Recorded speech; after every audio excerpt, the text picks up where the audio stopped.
and children actively being engaged in out-of-school time.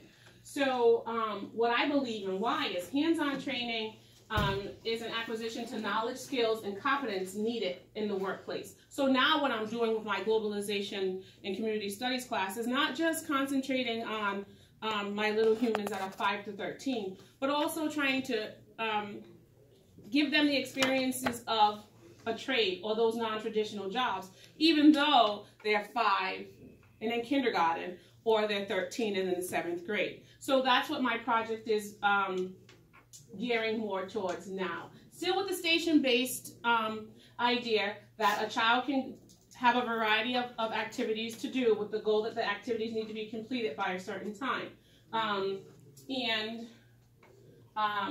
In order for that to happen, some of the challenge that I'm having now is more program materials to be retained. Being in the nonprofit sector, it's either a grant or funding that you have to acquire to be able to sustain your program. So that's a challenge right now. Simulation learning is an engaging environment. Hands-on learning environment develops critical thinkers, and that's one of the biggest disconnects for the children, whether they're in kindergarten or actually in the 7th grade, is to actually get them to reflect. So there's a process and a curriculum sheet that goes with every activity that my staff does, but at the end of everything that they do within the program, it's a reflection. And reflection for them, if they're 5 years old, is simple as, did you like it, thumbs up or thumbs down? But then it gets more in-depth with the older kids. And I try to add more real-world experiences and knowledge from the staff. So what happens is monthly, we plan out a month ahead, so the students actually have input in what they're going to learn the previous month. So we try and incorporate them in the planning process to actually have them better rooted in the actual activity. So their input is as equally as important as the staff who is actually carrying out the activity.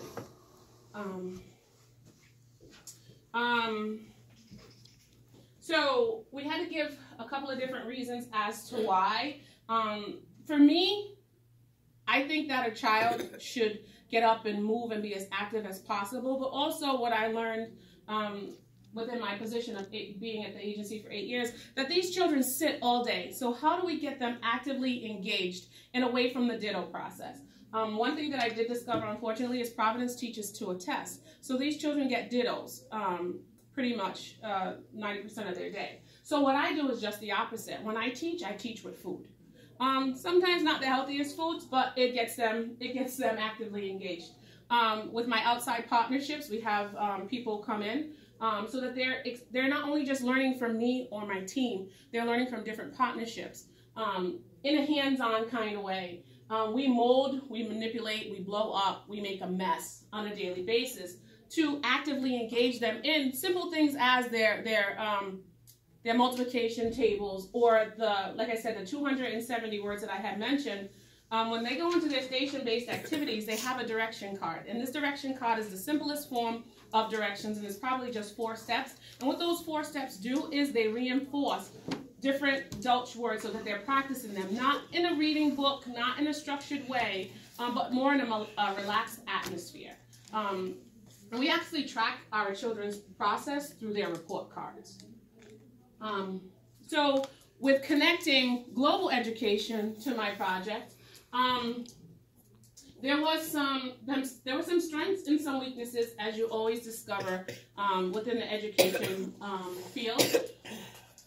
The strengths are increasing reading levels, increasing math skills, but also it also attaches to something as simple as the middle school graduation rate. More children are graduating from not just high school. A lot of the reports and surveys have been following the high school population. For me, I follow more of the middle school population. The goal with my STEM curriculum and working with my capstone project number 2 is the proposal of my business, so that it'll be formatted and wrapped up in a nice little bow so that I can meet with the Providence Recreation Department. The Providence Recreation Department has about 11 centers throughout the city, but they're sports minded. They don't do anything with the academics, and they have one of the largest population of drop-in children. Like, you have the Boys and Girls Club, but that's a membership-based program. You have the West End Community Center, that's parent enrollment.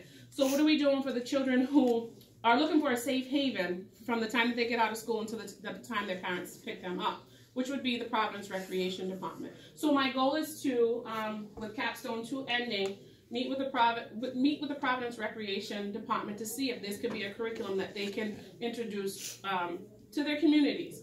I work in my community, I live in my community, and my basic goal is to create well-rounded citizens. So with global education, there is a network. So taking this class with Matt, it was interesting to learn that there's a whole nother world out there who has similar challenges as to what we deal with, but the population that I service in the West End of Providence, we have an influx of refugee families, and in my program alone, like, the language barrier is beginning to come a challenge for us, because we have an influx of these families that we're providing a service to, but are we really providing a service to them when we can't speak the language? Or if a child gets sick in the program, how does the staff call this parent when we don't speak the language? So that has also been a challenge within my program. But the nice thing about that is there are outside agencies that we have made relationships with that help us do that. So Dorcas International, Dorcas International is one of the agencies that we use for translation and applications and things like that. But it's like, how do we iron out, or know to iron out, these kinks? A lot of the challenges that are new challenges to me didn't come up until actually taking this class. Ways to grow and things to do, things to work on. Strengthening the clarity of partner roles, responsibilities, and accountability. So it's nice to have a conversation with Dorcas International, but how do I make sure that this happens when I leave West End? How do I make sure that this is just not a partnership because I'm the one who's growing this partnership?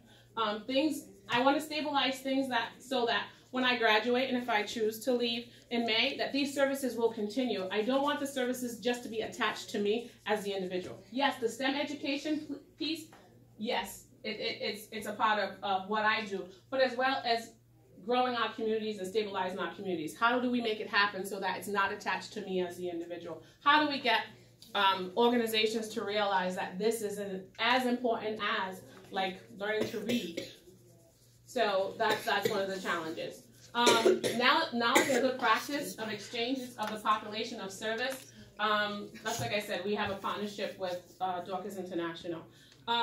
Even though this is my passion, what I've learned through the interviewing process, it's my passion. So one of the challenges is hiring certified people who actually want to work with children, grow stronger minds. So that's one of the challenges in the hiring process. Working and expanding advocacy with families.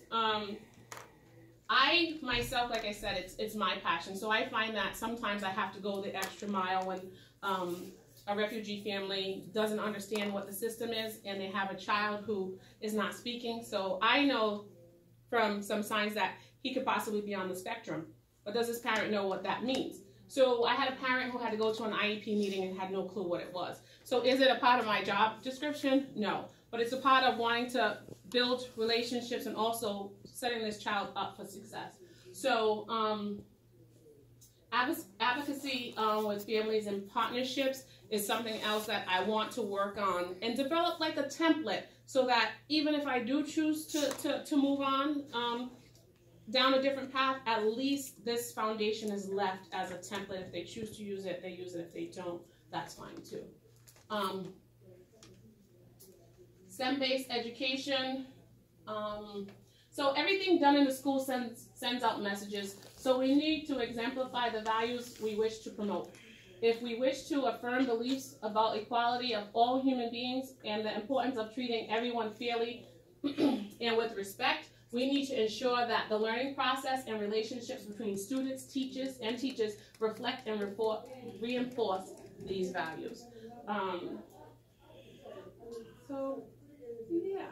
So currently I'm taking, when I did this, I was doing IDS 498, which was my first capstone, which was an awesome experience because in my head I thought my proposal was awesome. Going through capstone 1, I was able to refine what needed to be refined. And going through capstone 2, it'll be, like I said, a refined business proposal so that I'll feel probably a little more comfortable having these conversations with the City of Providence. And of course, globalization and community, I learned a lot about not being a globalized, my curriculum not being globalized. Like I said, I do an international night.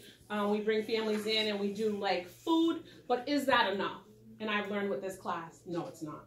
So my Big Ten, it's no longer called Big Ten anymore, it's called Leadership and Change. So what I did is, because it would have been 3 slides, I just chose one thing from each slide that it connected to. And advocacy of self and others seems to be my big thing. I want to make sure that these children, whether they're 5 or 15, they have a better view of the world and who they are, as well as others who don't look as they look. Remember, education is the most powerful weapon which you can use to change the world. Nelson Mandela. Nice.